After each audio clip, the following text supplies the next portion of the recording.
Good afternoon. This is Akashvani and I'm Anuja Kumar with the midday news.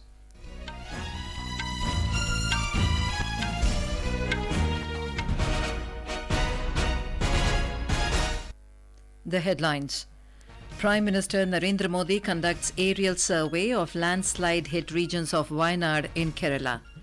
President Droupadi Murmu holds bilateral discussions with President and Prime Minister of Timor Leste. The two countries exchanged 3 MoUs on mutual cooperation.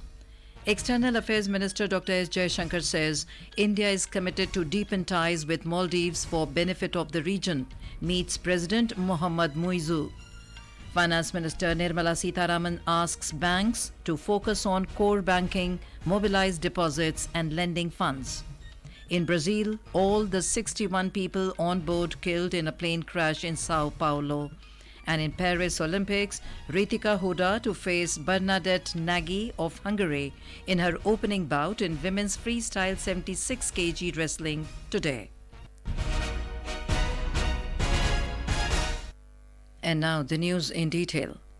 Prime Minister Narendra Modi conducted an aerial survey of the landslide-hit regions of Wayanad in Kerala this morning. He was accompanied by Governor Arif Mohammed Khan, Chief Minister Pinarayi Vijayan and Minister of State for Tourism, Petroleum and Natural Gas Suresh Gopi. Later, Prime Minister Modi reached Churalmala, one of the areas badly hit by the massive landslide on the 30th of last month. The army has built a 190 feet Bailey bridge at Churalmala across river Iruvanzipura, which facilitates faster movement of heavy earth-moving equipment and army personnel to the landslide-hit areas. The Prime Minister interacted with the army personnel and with those involved in the rescue and relief works. From Churalmala, he will proceed to the MIMS hospital and a relief camp at the St. Joseph School at Mepadde and interact with the survivors. President Droupadi Murmu was accorded the Grand Collar of Order of Timor Leste, the highest civil award by President Jose Ramos Horta at the Presidential Palace in Delhi. President Murmu held meetings with President Horta and Prime Minister Gusmao on bilateral cooperation. Our reporter covering the President's visit has filed this report. After the bilateral discussion with her counterpart, President Droupadi Murmu said that India and Timor-Leste share a deep bond of friendship and shared commitment to democracy. President Murmu said that both the countries are exploring the possibility of Timor-Leste joining the International Solar Alliance and the Coalition for Disaster Resilient Infrastructure. On the other hand, President Horta hailed India's democratic ethos and called for assistance in IT, digital infrastructure, medical and pharmaceutical sector, and capacity building. President Murmu also held a bilateral discussion with Prime Minister Kerala Sanana Gusmao, wherein MoUs were exchanged on cooperation between Prasara Bharati and Radio Television Timor-Leste, visa waiver for service and diplomatic passport holders, and cooperation on cultural exchange program. Earlier in the day, President Droupadi Murmu received a 21-gun salute and inspected the Guard of Honor. She also paid floral tributes to the portrait of former President of India, late Sri V.V. Giri, on his birth anniversary at Timor Plaza Hotel. Sri Sai for Akashvani News, Timor-Leste. External Affairs Minister Dr. S. Jaishankar has said India is committed to deepen ties with Maldives for the benefit of people of both countries and the region. Dr. Jaishankar, who is on a 3-day official visit to Maldives, said this on X after meeting the President Dr. Mohamed Muizzu. Dr. Jaishankar also met the island nation's Defence Minister Mohammad Ghassan Maoumoun. They discussed defence and security cooperation, joint initiatives for maritime security and shared interest in maintaining peace and stability in the region. The External Affairs Minister also met Economic Development and Trade Minister, Minister of Finance and Governor of the Maldives Monetary Authority. Later, Dr. Jaishankar inaugurated water and sanitation projects in 28 islands of Maldives virtually. Foreign Secretary Vikram Misri will be on a 2-day official visit to Nepal from tomorrow. The External Affairs Ministry said the Foreign Secretary's visit continues the tradition of regular high-level exchanges between the two countries. The visit reflects the priority India attaches to its relations with Nepal under its Neighbourhood First policy. Our correspondent reports that India and Nepal share an age-old civilizational, cultural and people-to-people connect. Bilateral cooperation between the two countries has further strengthened in recent years with continued momentum in high-level exchanges and major infrastructure and connectivity projects in Nepal having been completed and new ones undertaken with the Government of India's assistance. The Foreign Secretary's visit will be an opportunity to further advance India-Nepal bilateral ties. The Union Cabinet has approved the Pradhan Mantri Awas Yojana Urban 2.0 scheme. The Cabinet also gave its nod to the implementation of the Pradhan Mantri Awas Yojana Gramin during financial year 2024-25 to 2028-29. Briefing media last night, Information and Broadcasting Minister Ashwini Vaishnaw said that 3 crore new houses will be constructed under the Pradhan Mantri Awas Yojana.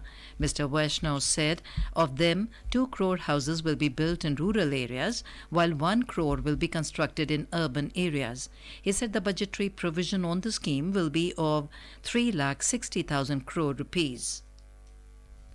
The Cabinet Committee on Economic Affairs has approved 8 projects of Ministry of Railways with a total estimated cost of 24,657 crore rupees. The projects cover 14 districts in 7 states. The states are Odisha, Maharashtra, Andhra Pradesh, Jharkhand, Bihar, Telangana and West Bengal. Aspirational districts and tribal areas will get a major push of development through these projects. India's defence exports soared by 78% in the first quarter of 2024-25 as compared to the same period of the last fiscal year. According to the Defence Ministry, defence export increased to 6,915 crore rupees in the first quarter of 2024-25 compared to 3,865 crore rupees in the same quarter of the previous year. Sharing a poster on social media, Defence spokesperson A. Bharat Bhushan Babu said this leap underscores the government's firm commitment to setting a new benchmark in self-reliance and innovation in the defence sector. This is Akashwani giving you the news. For quick news updates round the clock, follow us on our X handle at AIR News Alerts. Finance Minister Nirmala Sitharaman has stressed on the need for banks to focus on core banking. She said this while addressing the media after holding a meeting with the Central Board of Directors of the Reserve Bank of India in New Delhi today. She asked banks to prioritize their vital business, which is mobilizing deposits and lending funds.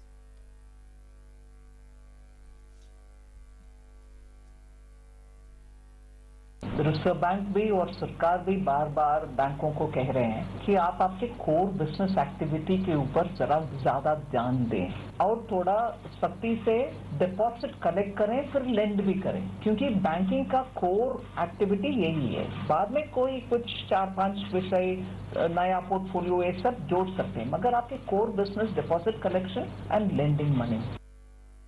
RBI Governor Shaktikant Das, who was also present in the meeting, said that banks are free to decide rates of interest, as he informed that interest rates on deposits and lending are deregulated. Banks fix their deposit rates, they fix their interest rates. So this is completely deregulated. It's for banks to decide, taking into account the overall financial sector and macroeconomic conditions. Overall, if you see, there has been considerable amount of stability in our interest rate regime.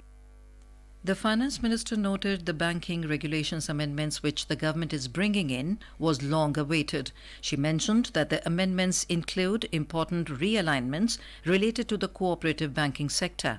The minister emphasized that the introduction of nomination provisions is a customer-friendly step. She said, The nomination is one of the things which is a customer-friendly step. It is important for customers to have that choice and also to make sure that the nominees later on don't face any difficulties in claiming what is rightfully theirs. These are few of the things. The most significant amendment which is coming towards the fortnightly reporting of data so that corrections, if any, can happen timely. Updations are predictable. Minister of State for Health and Family Welfare Pratap Rao Jadhav has virtually launched the second phase of the biannual nationwide mass drug administration campaign for lymphatic filariasis elimination in New Delhi today. Addressing on the occasion, Mr. Jadhav said that preventive measures such as avoiding mosquito bites and consuming anti-filarial medicines are crucial to stop the transmission of lymphatic filariasis, which affects populations across 20 states and union territories in India. He added that this disease not only impacts health and well-being but also leads to lifelong disability. ये हम हमारे सभी राज्य के लोग इसमें अच्छा सहयोग ले रहे हैं, पूरी मेहनत कर रहे हैं और हमें सभी को मिलकर ये प्रयास करना है कि 2027 के पहले ही फाइलेरिया की बीमारी को हमको रोकना भी है और को रोकथाम के लिए पूरी जोर से हमको प्रयास भी करना है. Mr. Jadhav asserted that to ensure success in the upcoming mass drug administration rounds, 90% of all eligible population must consume these medicines. World Lion Day is being celebrated today. In Gujarat, the state-level celebration of World Lion Day will be organized at Sasangir in the presence of Chief Minister Bhupendra Patel. The grand celebration of World Lion Day is being organized across 11 districts of Saurashtra, involving over 21 lakh citizens from more than 11,000 educational institutions. The event aims to raise awareness about the conservation of the Asiatic lions, which are found only in Gujarat. The official release said the lion population has increased significantly from 284 in 1990 to over 674 in 2020, thanks to various conservation efforts.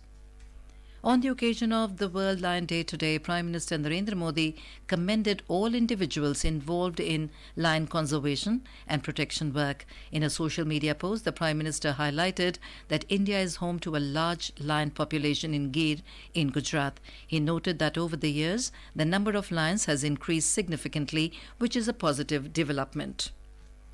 In Jammu and Kashmir, the Kathua police today released the sketches of 4 terrorists who have been reportedly seen in several parts of the district.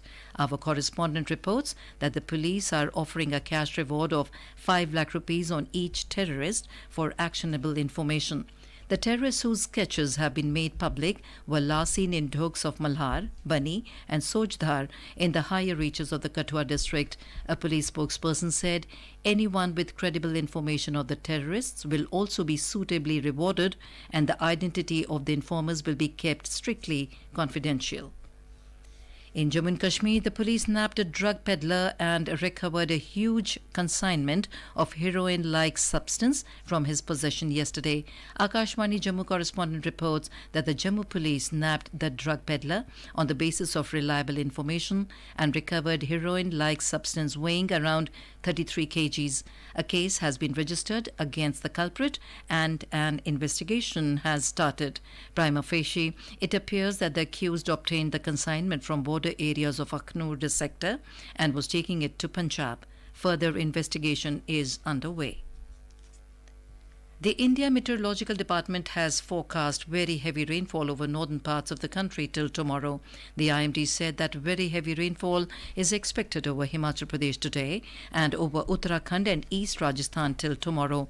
The Weather Department added that scattered to fairly widespread light to moderate rainfall is very likely over Madhya Pradesh, Vidarbha, Chhattisgarh, Konkan and Goa, Gujarat region during the week. In Brazil, 61 people have been killed in a plane crash in Sao Paulo. The ill-fated plane was flying from Cascavel in Paraná to Sao Paulo city when it came down in the town of Vinhedo.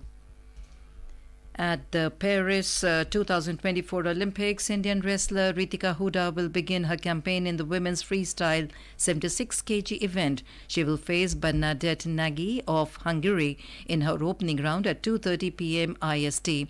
In golf, Aditi Ashok and Diksha Dagar, who did not have the best of outings yesterday, will feature in the final round of the women's event today. And now, before we end the bulletin, the headlines once again. Prime Minister Narendra Modi conducts aerial survey of landslide-hit regions of Wayanad in Kerala. President Droupadi Murmu holds bilateral discussions with President and Prime Minister of Timor Leste. The two countries exchanged 3 MoUs on mutual cooperation. External Affairs Minister Dr. S. Jaishankar says India is committed to deepen ties with Maldives for benefit of the region, meets President Mohamed Muizzu. Finance Minister Nirmala Sitharaman asks banks to focus on core banking, mobilise deposits and lending funds. In Brazil, all 61 people on board killed in a plane crash in Sao Paulo. And in Paris Olympics, Reetika Hooda to face Bernadett Nagy of Hungary in her opening bout in women's freestyle 76 kg wrestling today. And with that, we end the midday news.